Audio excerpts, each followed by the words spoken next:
Welcome to Bully Ball, presented by DraftKings. I'm Rachel Nichols. This is Demarcus Cousins. He is back from 10 days in China on an all-noodle diet, right? Absolutely, man. Made the best of it. There is great food in China, but I unfortunately cannot appreciate it. I don't love spicy food. I know that you're used to your things. They don't have your things when you're away for that long, right? Nah, I'm a big fruit guy, but for the most part, the things that I eat on a normal basis just wasn't the case in China. But I grew up eating a lot of noodles, so made the best of it. Made it work out. So glad to be back home and I can get back to my regular diet. So it is what We it will is. not make you eat any noodles on this podcast today, I promise. So Thank you. you are good.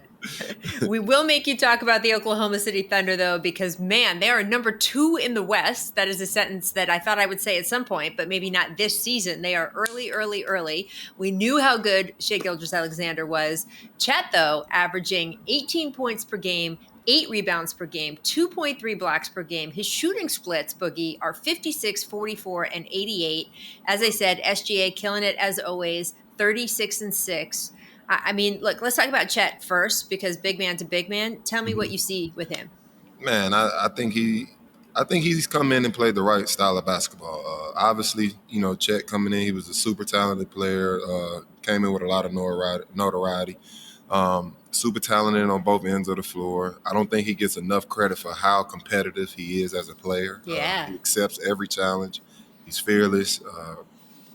It doesn't matter who he's matching up with on a nightly basis. He's going to go out and give 110%. So, credit to him. And I think he's playing the right style of basketball. He doesn't do too much. He's taking the open shots given to him. He plays within the system. He plays within the floor of the team. And, he's been a great anchor on the defensive end for this team. He's doing everything. He's doing everything correctly. And I think he's also putting up a big case for Rookie of the Year. I mean, that's 100%. It's interesting, right? Because Victor Wembanyama still projects out as going to be the better player eventually, but Chet he's benefiting from that year that he sat, because obviously you're still around the team, even though you're injured and not getting playing time. You're learning how to be a professional, and he's playing on a better team. I mean, this team is number 2 in the West. As I said, the Spurs have lost a lot of games in a row. So many, I don't have fingers to count, although I think the guy behind me does. Anyway, seriously though, like how much would you, if you're voting, like how much would it influence you that Chet is putting up these great numbers as part of a winning team, where Victor is showing these incredible flashes of talent? I mean, he scored buckets in like 20 minutes the other day, but obviously it's not impacting winning in the same way. I think you have to put that into consideration. Obviously, it's not that big of a difference in the talent level, so you have to start putting these things into play. Well, what team is winning? How much of an impact is he having on winning? Obviously, the success of the team. All of these things have to play a part in it. And like I said, I think Chet he's making his case. And I mean, we've spoke on Wemby's talent, but you look at Chet play on a nightly basis, is there really that much of a difference outside of just being hype in general? And not saying that Wemby doesn't deserve the hype, because he's an incredible talent. He's doing things we've never seen before from a player his nature. But at the same time, Chet isn't that far off. He's doing a lot of the same things. It's just not as much coverage with Chet. But averaging these numbers, almost shooting 50, 40, 90 for a rookie, that's really impressive. So, and on top of that, he's winning. So you have to give him his credit where credit is due, and he's having a huge first year. So credit to him. Yeah, and as you said, he's got a killer instinct. I mean, he definitely was not going into this year just giving away Rookie of the Year. He was like, yeah, you've heard of that French guy, but look at me. Look at me. I love it. And his success and how good he's been has created an interesting problem for the Thunder. A good problem to have. I mean, they did such a good job. They made out like bandits in that Paul George trade. All of these deals along the way, the Russell Westbrook trade, they accumulated so many picks. And this coming up draft, they have 4 picks just in this draft. And they have a question now. Do you trade away some of those and try to get a win now kind of player, because you've got pieces? I mean, SGA certainly has been super patient there. And I would love, if I was the front office, to reward him a little bit with like a little bit more firepower next to him. Or do you just keep drafting these great players? I mean, they hit again with Case and Wallace. Like, they know how to draft there. This is the crew that obviously drafted James Harden, Russell Westbrook, and Kevin Durant all together. So clearly they could put together one of those kinds of teams just through drafting. But I don't know. I mean, you're talking about guys who look like they're ready if they had one more big piece. What would you do? I think they're in the perfect position right now. I think what most teams look for is a core group, and I think they ended up finding that. They have Jalen Williams, they have Chet, and they also have SGA, who's having a phenomenal year, and I think an MVP year. I think his name should be in that discussion as one of the top guys as an MVP candidate this year. But I think the Thunder are in a position where they have their core pieces. Now it's about filling out, the pieces around it, putting in complement players to help elevate this team to hopefully, championship level. With those 4 picks this year, you absolutely get rid of them. You can add a guy like Pascal Siakam that takes that team over the top. You can also go a little further and take Pascal and possibly OG Anunoby. And that team is now a serious contender. So, Yeah. And still, even adding those 2 guys, you still have, 40-plus picks coming up. I mean, they have so many picks in the near future. So I think they're in the perfect position. I think they're in a position now to start thinking, championship. So it's perfect for the Thunder right now. It's deciding on what they want to pull the trigger on and what pieces they want to add around those guys. I mean, look, obviously you need some things to fall your way along the process. I mean, the Kawhi, Paul George thing isn't something that you could plan for, right? That Kawhi wanting Paul to come with him obviously elevated the market and what they could get for PG. All that being said, these guys are showing, Sam Presti, over and over again, you can be a small market team and build greatness. I mean, this is literally the second time he's doing it. So I think it's sort of a message to the rest of the league. And I don't know, man, those guys you mentioned, they're all under 30. That's the thing. I mean, we talk about the timeline, and this is a young team, and you want guys who fit into their timeline. If a guy's in his 20s, it works. I mean, Shea's 25 years old. So if you had a guy who was 28, 29 years old, that's still in his window. I mean, you're not signing him to a 10-year deal. Yes. So I think even with Chet being younger and all of that, I don't know. I think SGA has been super patient. Right? I mean, he got traded to that team. We knew when he walked out of the door here in LA how good he was. And the Clippers were very loath to give him up. Right. And the idea that he has sat through for these years, being on this rebuilding team, being in a market where he hasn't gotten as much shine as maybe he's deserved for how he's playing. I mean, if he was in a Northeast team these last, 3-4 years, yes. You'd be hearing his name more nationally than just with hoop fans. So I don't know. If I'm the front office, I want to keep him engaged. I want to keep him, believing in everything here. I might, trade away some of those picks and try to get some win now. And that's kind of the other question about this team. So I'm not sure they're going to be number 2 in the West going in the playoffs, but how far do you think they could get? Even if they just stay exactly as they are this year, no more trades, like how far do you think they could get in the West? I think they're a playoff team this year. Youth is kind of the movement right now in the NBA. Youth is winning games. So, like I said, I think they're in the perfect position to make something happen. What those complement pieces can be. As of right now, having 40 draft picks can't win you games. Yep. But what you can get back for those 40 draft picks is what's going to help take this team to the next level. So, like I said, they have their core foundation.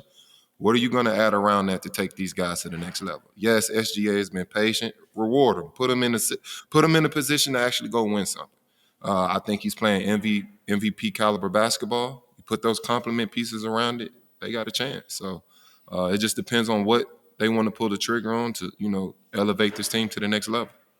I mean, he's in the conversation, right? That's my favorite phrase. I think later in the second half of the season, we're going to do a segment called "In the Conversation" because I love that about MVP. He's in the conversation.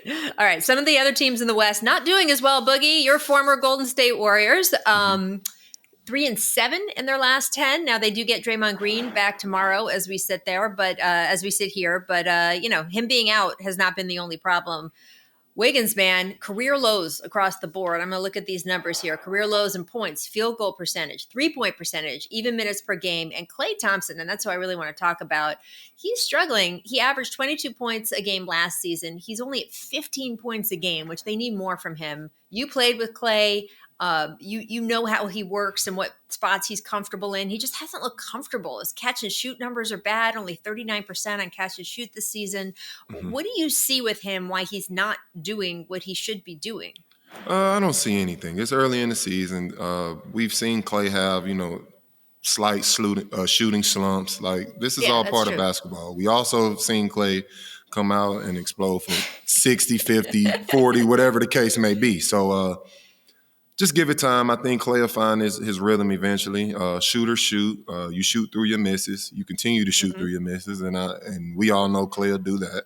So it's only a matter of time before Clay gets back into the Clay we're accustomed to seeing, and putting up huge games for this team. So you just kind of got to take the bad with the good right now, and the good with the bad, and just give him a chance to play through this slump. But to think that Clay is now not as good anymore, Right. You don't forget how to shoot. Like, that's something you could be 40, 50 years old. You can come out and make a jump shot. Is he the most athletic player? Is he the fastest? Probably, maybe not. But as far as him being able to shoot the ball, this is what Clay does, and I think he'll get back to it eventually. It's just a matter of time. Look, I mean, will go down as one of the best shooters of all time. I mean, Steph will tell you that Clay is in terms of technique, is a better shooter than he is. So, of course, you don't forget how to shoot. Absolutely not. It's hard from the outside a little bit to know Clay. Like, he's, I've known him for years and years and years, and he's quirky, obviously, and he's super laid back when he's around us, the media. I can't tell from the outside if, like, he gets in his own head about his shooting or not. Did you see that at all? That is something that Clay does. Yeah. With any athlete, confidence pushes everything. Everything that you work on in your craft, confidence is what pushes that ahead. So if his confidence isn't there to go with everything that he puts into the game, then obviously it's going to be some type of struggle. Once he does find his confidence, you'll see the Clay that averaged 20, 22, 23 points a game. Just a matter of time. And all athletes go through it. You have your days where you feel like you're the worst, and you have the days where you feel like you're untouchable. You're the best to ever touch a basketball. So that's just part of this journey. This is part of the nature of this beast. So eventually Clay will find his rhythm, and we'll see what we're used to seeing from Klay Thompson. Yeah. All right. So given all that and the fact that Steph Curry has actually combusted on fire at times this season, he's had some crazy games already. What is your worry level for the Warriors within this Western Conference? It can go either way. Obviously, when they have their core group intact with Draymond, Clay, and Steph, they'll always have a chance. But what happens with this team is it's always about the company around them. What are they putting around them to elevate this team, to make that core group better, and vice versa? We can go back to talking about the Jordan Poole trade. Do I think the trade was necessary? Absolutely. I think it was best for both sides. With Jordan Poole moving on and figuring out who he is as a professional athlete, and obviously this core group moving on trying to win more championships. But I don't think the trade was handled the correct way. I think it was almost where they kind of settled. I think you could have got a lot more for that piece. I think you could have got a piece that could have elevated this team and not made it kind of, I guess you could say, get worse. It could have even been a situation where they kind of evened out, and I don't think that happened. I spoke on it earlier before, just that addition with Chris Paul being at the stage of his career that he's at, I did not see this team being able to elevate. Like, Chris Paul at this stage of his career does not elevate this Warriors team. And I think it was just plenty other plays or situations that could have been better for this team. But like I said, I believe they settled. I mean, look, I think Chris has done some good things for the Warriors. He's fit in better than I expected him to, and his willingness to come off the bench and sort of lead that unit is really the best way to play him, right? That way he can sort of have his own time on the floor and do the Chris Paul things that he does. So I don't think – I think he's had some success there, but I get your point that he doesn't raise the bar enough for what you'd want to get for Jordan. Obviously, Jordan's had some struggles in D.C., so his trade value maybe has gone down since he's gotten there, but it was higher when they dealt him. Absolutely. Obviously, they had to get rid of him. I mean, you made the point. Like, you've heard Draymond talk since then, and everyone around the team talk. Like, the environment just was not good. I think it's an Andrew Wiggins issue because we saw last year when he was out for an extended period of time, the personal issues going on, they really missed him as they were making that final drive for the postseason. And he's back and he's playing now. But again, career lows all the way around. If they can get him back to where he was when he was really kicking it in the middle of last season, I think that's where the leap would be with this team. So I don't know. My worry level is with you. I'm medium on that because I just think you're depending. Steph's going to be Steph. I agree. Clay's going to get out of his slump. Draymond, people love him or hate him. I think he brings huge value to that team, for all the reasons that don't show up on the stat sheet. But you need a guy like Wiggs to actually step up and be Absolutely. that extra piece. So we'll see what happens. All right, around the Western Conference down to where I live in Los Angeles, we got two teams here on fire now, Boogie Cousins. Who knew? Both the Clippers and the Lakers are 4-1 in their last 5. So I got to ask you, who's the better team in LA? My gut is telling me to lean towards the Lakers. And the reason I can say that, the Lakers know who their core foundation is, with obviously LeBron and AD. Everything else around them is just a compliment.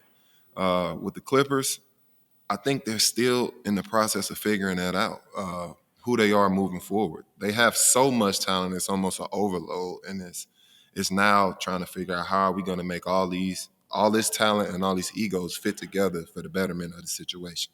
And I don't think that's something that you just figure out in 5 to 10 games. I think this is going to be a season-long process for this Clippers team. So the reason I can lean towards the Lakers is because they know who they are with their core foundation.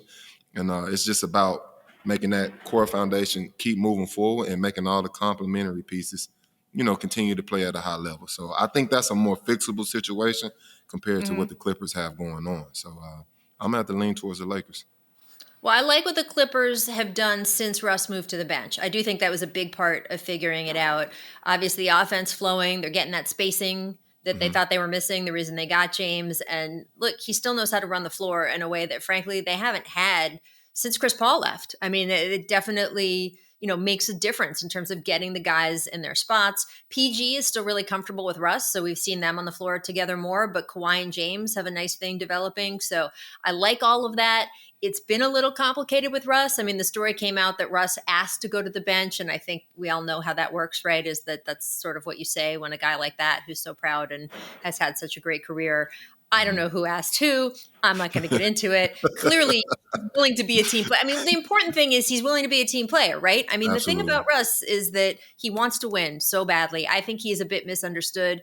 That's been partly his own fault at some times, but I don't think you can doubt his dedication to this team. And he has really put himself in a position where he is uncomfortable. He has talked a lot about how he needs his routines. He has a certain way he prepares for games that all involves being out on the floor at tip-off. He said that he doesn't know who he is or how to get ready when he's coming off the bench. So I know this has been a huge adjustment for him. He's worried about his body and just, not getting injured because he's not in the right place physically when he comes off the bench. So all of that is a lot to ask of a guy. And I think we got to give him credit for doing it, even though it's clearly impacting him negatively. Right. He's played 5 games coming off the bench so far. That is the worst shooting stretch of his entire career, right? 35% shooting over the last 5 games. He has not been able to get his rhythm. On the other hand, he has played tough defense. He is still giving maximum effort out on the court. In fact, here's a great number, Boogie. Opponents are shooting less than 40% against him, which is the 3rd best in the league right now. So I don't know. I just got to give a shout out to him and the fact that this is working a little better because he's making real sacrifices. His numbers are down. His playing time is way down, right? He is. Like you said, I just don't feel like Russ gets the credit he deserves for being the teammate that he is, the sacrifices that he continuously makes when it comes to trying to win, be in a winning situation. For some reason, all his highlights are his negatives, which is unfair to him because there's so much more that goes to the game besides making shots or shooting percentages. Credit to Russ. Continue to be the professional that you are. Your peers know who you are as a person. Your peers know what type of competitor you are. We know how much you care about winning, and we know what you put into this game. So credit to Russ. Love, bro, forever. Just keep your head up and keep pushing. We know you will. So I think eventually the good energy that he puts out, I'm a firm believer in that. The energy you put out is what you get back. Yep. he'll be rewarded for the good energy that he continues to put out. And it's just a matter of time before the rest of the world catches up and credits this guy for what he's done. Well, look, he's loved in the locker room. I know that. I know he's super popular in that Clippers locker room, and that's what matters. And we'll see where he goes from there. With the Lakers, I'm with you that they've got great looks on paper in terms of knowing who they are. I still want to see LeBron's minutes go down. I know he is playing some of the best basketball of his career. I mean, the way his shooting has improved every season, I think for like a decade, is crazy. The shooting numbers he's got right now are insane. I mean, he's doing such incredible things, not just for a guy who's turning 39, but period, the end, period. But he is a guy who's turning 39, at the end of this year. And if you keep playing him so hard for so long at this point of the year, we are going to see the effects by the end of the season, and they clearly need him to still be LeBron James. Yes. So I don't know. That's the thing I'm going to keep worrying about. I want them to get more help. I think this is a team, a roster that we are going to see some tweaks to, before the trade deadline. Mm-hmm. So we'll see. But I will tell you, in Los Angeles, after some doom and gloom at points around, when I would go to a bar, go to a coffee shop and hear people talking and people were not happy, there are some happy basketball fans here, so that's good. All right, let's get to On the Radar, presented by DraftKings Sportsbook. The in-season tournament, the games have been fun, but I'm into these games. We've seen hostile moments. We've seen close finishes. The Pacers, the Lakers have looked really good. The Lakers have said they're in it for the money. They've been very blunt. They're like, we want to get the guys at the end of the bench some cash. Yes. So they're all in it. They're undefeated in the tournament. And Tuesday night, tomorrow, as we sit here, is going to dictate a lot. But we do have the odds now from DraftKings on who is going to win it all. So I'm going to read those to you. The Bucks are the favorites, plus 280. Lakers, plus 500. Suns next, plus 600. They're in the same group, so that could get interesting. Kings, plus 650, also in that group. Pacers, plus 800. Knicks, plus 1,200. I think our producer, Dylan Dreyfus, threw that in there. Dylan, they are not winning the midseason tournament. I'm just going to tell you that now. And the Magic at plus 2,000. And I got to say, I don't think the Magic are favorites to win the midseason tournament, but I do want to give them some credit. 7 straight wins, including wins against Indiana, Denver, Boston. They'd be number 1 ranked defense in the league. So throw them in those odds. Absolutely. Who do you like to win the first ever midseason tournament trophy? I think I'm gonna have to lean towards the Bucks as well. Obviously, with Dame and Giannis being your 2 go-to guys, I think they have a chance at winning any night. So that's a tough team to beat, regardless of what the situation is. So obviously they will be the favorite, but my sleeper team, I'm going to go with the Pacers. Pacers are playing incredible basketball. They're being led by the young guy, Tyrese Halliburton. He's playing incredible ball. I think MVP caliber ball, my opinion.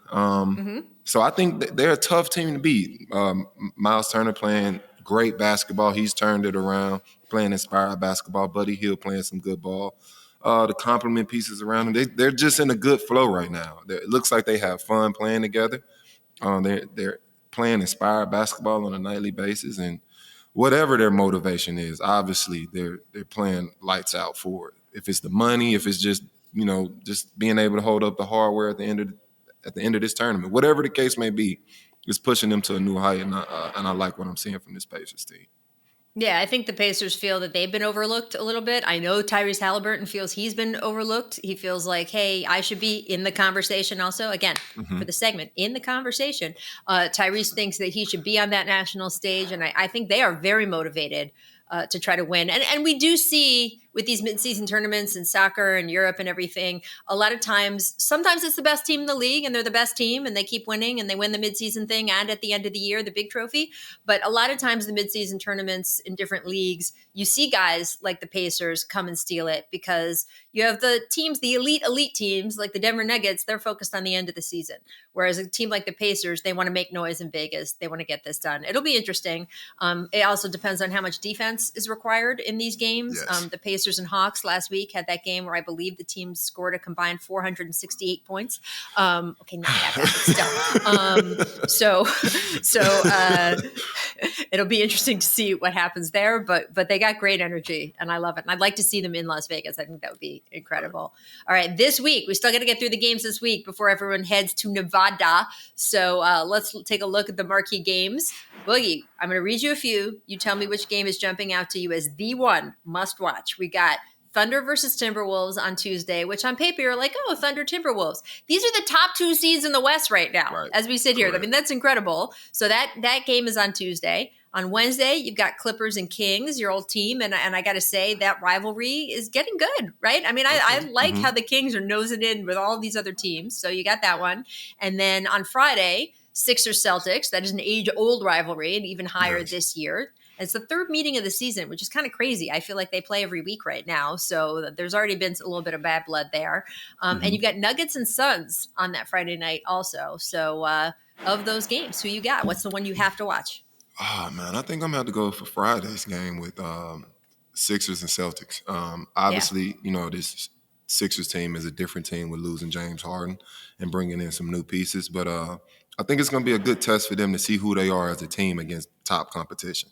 The Celtics team is a team they're going to have to go through in the East to hopefully get to a championship level. So this is a big test for them. Embiid is playing incredible basketball.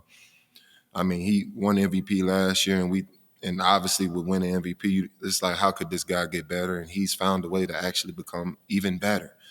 He's moving the ball greatly. I've seen a couple of games where he's had 8-9 assists. We just haven't seen this element or this part of his game unlocked since he's been in the league, and I think this is great. He's finding ways to make the people around him better, on top of still being a dominant player. So this Sixers team they're finding a way, and like I said, I think this will be a good test for them to see where they are as a team and the things they can improve on. What could they, what area of their team could they improve or make better? So this is a good test for them. And obviously with the Nuggets and Suns, these are two teams that are going to be battling one another to come out of the West. So we're going to see which one is that. The Nuggets, they're pretty consistent. They won the championship last year. The Suns team just put together. We're going to see what can happen. Yeah. You know what Joel Embiid is, Boogie? He's in the conversation. Always. Just saying. I got to get to Doom Scroll. This is my favorite part of the show. A little social media action for you. Draymond Green, this was all over the socials, as we say. He said he does not regret putting Rudy Gobert in a headlock. Says that he will always come to his teammates' defense. He said, quote, "The league has made it clear that they are going to hold my past against me," which is, they literally came out and said that. So he is correct there. What did you make of all those comments? This statement like this is what I fully expect from Draymond. It's pretty clear that Draymond wanted to put Rudy in the headlock. Like, let's just be honest here. That's been simmering for a while. Let's be honest. You got to be careful with what tree you decide to bark up, because eventually it's going to come to a head, and it did. So I fully expect this from Draymond. Obviously, it's going to get overlooked that he was defending his teammate, which I want in any teammate. I want my teammate to have my back at all times, regardless of who it is. So, Draymond won't get credit for being a good teammate. It's obviously going to be viewed in a negative light. His past is going to be held against him because, Draymond continues to have these type of incidents. So, something about that, Buggy. Yeah, I do a little bit, but the league is going to hold it against him. They're never going to give him the benefit of the doubt. And as far as showing him any grace, that's just non-existent. So, that's just the territory that he's in right now. So. 100%. Look, it's interesting. We just saw it too with Scott Foster and Chris Paul. Like that, you can't escape the past of what all the other stuff that's gone on there, right? And so whether it's, officials being too quick to call a tech on you, Boogie, because they're like, oh, well, that's his history. That's what we're doing. Right. Or whether it's, Draymond with some of the things that he likes to do. Mm-hmm. I think we are seeing all that come into play. I'm not surprised. It would have been nice if he had said, hey, that went too far, or I shouldn't have done that. I know that is what Steve Kerr would have preferred, but that is also not Draymond Green. No. I get that. I also, look, I want to say very clearly, it is wrong for Draymond Green to put Rudy Gobert in a headlock the way he did. And it was like 8 seconds. I mean, this was not a quick thing, that kind of thing. It dragged on for a while. Also, I attended a hockey game the other night, and not only were there 2 significant fights during the hockey game. One involved a player putting another player in a headlock. Several times, guys took sticks and just whacked at each other. And for that offense, they got put in a little box and were told to sit down for 2 minutes. Right. So sports are great. Obviously, hockey and basketball different. But I was just sitting there watching all this go on in front of me and thinking, Draymond Green gets suspended for 5 games for 8 seconds of hugging Rudy Gobert's neck. And in this other sport that we all watch and I personally love, guys are like going at each other physically hard. And they're like, yeah, you just go sit for 2 minutes. We're good. And then you just come back out here. I guess it's all about perspective. Everything's different. There we go. All right. Jordan Poole, we got to get to this because this has also been a big matter of conversation. Look, we saw a couple weeks ago, some video surfaced of him. He wasn't paying any attention during timeouts. An assistant coach had to drag him back. He was talking a lot of smack about, hey, it's my team and all this stuff. And he got a ton of criticism online. NBA Twitter went hard on him for this. Then suddenly we saw a video of him the other day, and he is so locked in during this timeout, you would think that someone had the winning lottery numbers in front of him. It was unbelievable. So my question is, do we think that the reaction he got, you hear about it, right? As a player, if that's all over NBA Twitter, you're going to have people sending you the tweets people are knocking off, and you're going to have guys texting you. Do you think this is a result of the fans getting on him the way they did? I'm not really sure what it's a result of, but regardless of what it is, I'm okay with this. This is showing that he can't hold himself accountable. He's realizing that he has been bullshitting, and he has been everything that we wanted to see from Jordan Poole, taking that huge step. We kind of compare his situation to James Harden of the past. Like, this is his chance to become this superstar in the league. He's done the complete opposite of that since he's joined the Wizards. So obviously he needs a little humbling. He needs to come to reality and realize this situation is a lot more urgent and severe than he thinks. It's not just about going out being flashy, shooting turnaround threes before they go in. All that's cool, but at the end of the day, they put you in a position to be a franchise cornerstone. And these are the responsibilities that come with it. You have to lead a certain way.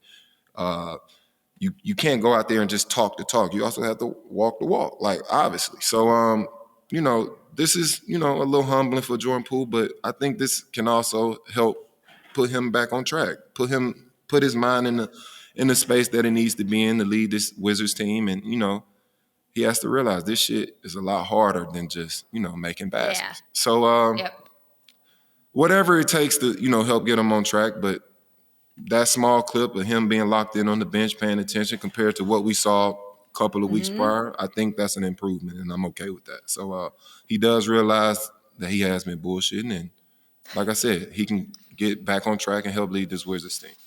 Yeah, I'm sure it's been more than NBA Twitter. I'm sure Wes Unseld Jr. has had a couple words for him as well. So we'll see what he gets. We'll see where he goes.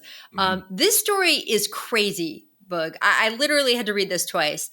SGA. The quote in the New York Times is, Shai Gilgeous-Alexander, dream house turned into a nightmare. That's the headline.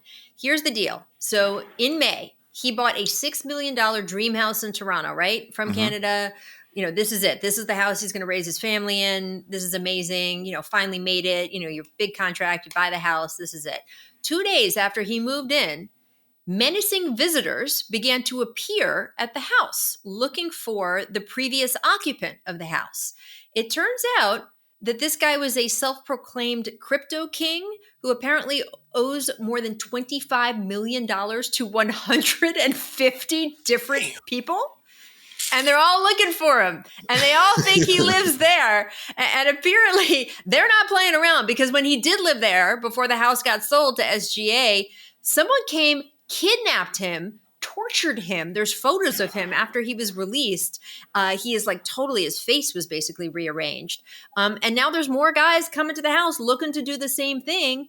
But instead of this guy answering the door, it's SGA and his wife. I mean, you don't want that, right? You don't want that showing up at your house if you're trying to raise a family there or anything else like that. And at no point during the sale did anyone tell SGA or his group that who used to be in the house? So they had no idea that this was going to happen. They basically packed up and left. So now they're trying to reverse the sale and they're going to court over it. That's nuts though, right? That's pretty crazy, and I think he's definitely taking the right steps. I would definitely get some lawyers involved. Like, it might be time to sue some people. Like, you got to get the Sopranos involved. My Lord. that's a scary situation, and I hope that works out in his favor and his family's favor, and hopefully they can get to a place where they're comfortable and able to, raise their family and live in peace. But that's definitely a scary situation. I don't wish that on anybody.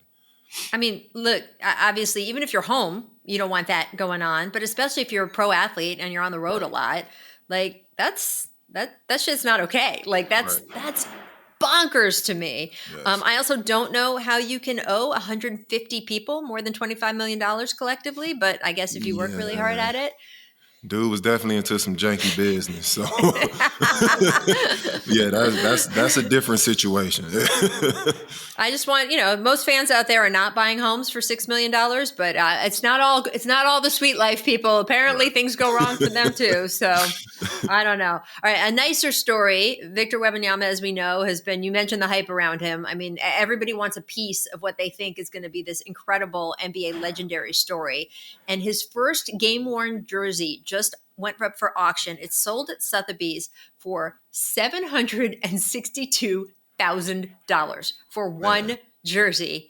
That cracked the top 5 ever. I mean, that's what's bonkers. Think about all of NBA history, all the jerseys that have gone on the memorabilia market, all of that stuff. This became number 5. Number 1, Michael Jordan's 1998 NBA Finals Game 1 jersey, right?